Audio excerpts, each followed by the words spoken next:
One of our fans here has sent me an excellent analysis on how William Ruto has laid out plans for 2027.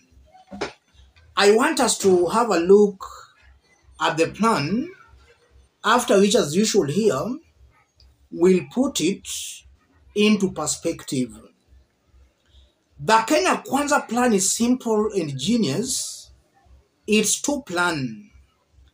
2022 to 2025, Plan 1, number 1, keep the opposition busy and oiled. 2, tax everything. 3, charge everything. 4, levy everything. 5, borrow from everywhere. 6, keep making new promises every month because Kenyans have a short memory of 8 seconds a day. 7, loot everything collected and borrowed. 8, blame the previous government for failed delivery of government services, etc., on former President Uhuru. It's a good story. I mean, they convinced us that President Ruto wasn't part of the former government, and we believed and voted for him big. That's William Ruto's first plan. And it's actually true.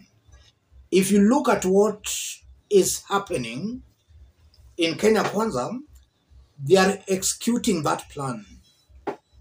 And then 2026 to 2027, Plan 2.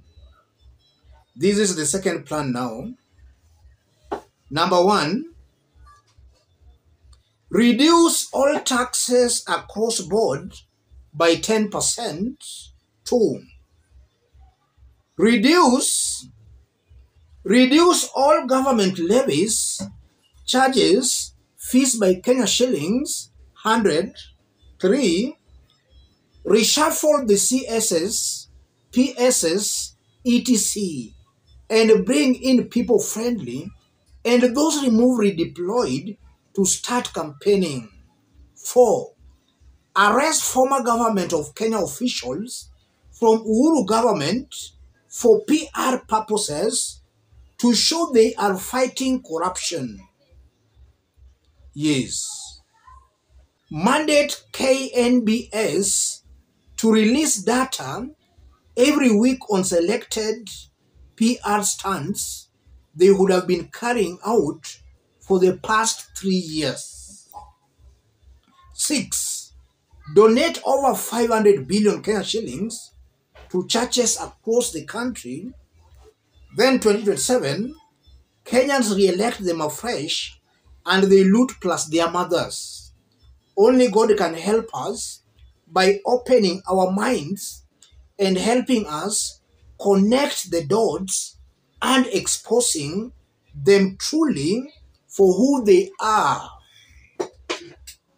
So that's William Ruto's game plan.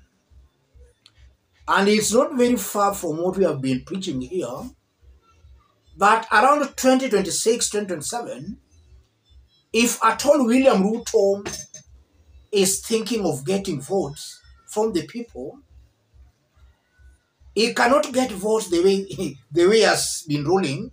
He has to change his strategy. Because I don't think Kenyans are that zombie. And even if they were zombies, stupid individuals, nobody in his sane or sane mind can re-elect William Ruto with the way things are going. The ground is very hostile. And even in those areas that supported William Ruto, they are rebelling against William Samoei Ruto. We saw the kind of a cold reception Ruto was given in Kirinyaga. From Kirinyaga, he went to Bomet, his college in Backyard, where his cabinet secretary for energy, Davis Chirchir, was heckled badly. He had to cut short his speech. He was heckled in front of William Samoei Ruto. So if things were to continue the way they are till 2027, William Ruto will lose very badly. Irrespective of the formula he will use, if things will be the way they are, he will lose very badly. In fact, he'll find 80% of Kenyans are against him. So he has to change strategy. And the strategy is very simple. Let him persecute Kenyans till 2026. And I think a few days ago we did analyze that, where William Ruto hosted Kenya Kwanza members of parliament at State House, and he told them that don't care about your popularity now. And that gave us an insight onto what William Ruto had planned to do. Around 2026, that's now the right time for leaders to have popularity. William Ruto gave us an insight to that. And then recently, upon Professor Kithure Kindiki gazetting some new increments in levies, or rather in some new increments on government charges, about less than a week, we saw them revising those charges, and then they are now saying that it was this high, we've brought it to this. That's clearly the strategy William Ruto wants to use. But what Kenyans should now do, because that is the strategy he will most definitely use, Kenyans should reject those overtures. Kenyans should reject those overtures and actually punish William Ruto for passing them through a lot of sufferings for 4 good years. 4 good years.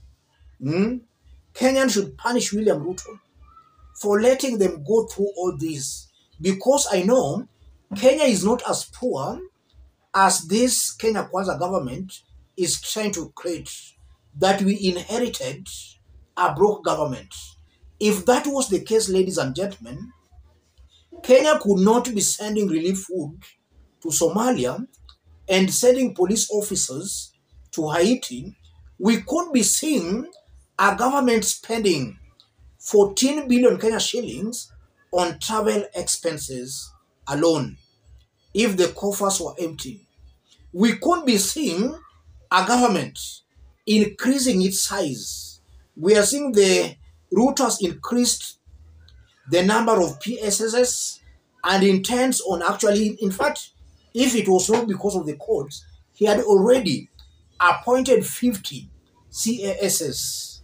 Uhuru Kenyatta had around, I think around 20 something. Ruto pushed it to 50. If Kenya was that broke, if they inherited empty coffers, where are they getting the monies to do all that? Kenya is not all that poor. Where are they getting 17 billion to give somebody to import edible, or rather to import oil into the country? If Kenya was that broke, who gave them that power or that courage to allow some rogue elements to import edible oil tax-free into the country, thereby Kenya losing 10 billion Kenya shillings?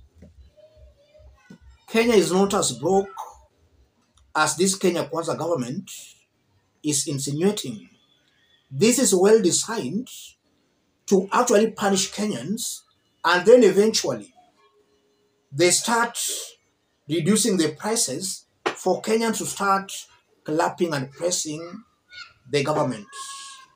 But whether they will succeed on that is a little bit, it's technical, it's a little bit hard. Let's meet in our next analysis. Thank you. God bless you. God bless Kenya. Let anybody who has an idea on how to fix this economy come and talk to us. I want, on behalf of the president, to welcome you as ISPAC. Come and talk to our people at the National Treasury, and we'll ask you to talk to the president, and all of us are aligned. This is our country, and as I said, we don't know everything. If you have better ideas than we have, this is our country. We have no other country. Please come and talk to us. And whatever you advise us, if it's prudent, if it can get us out of the quagmire that we find ourselves in, we shall say asante sana. So please, you are most welcome.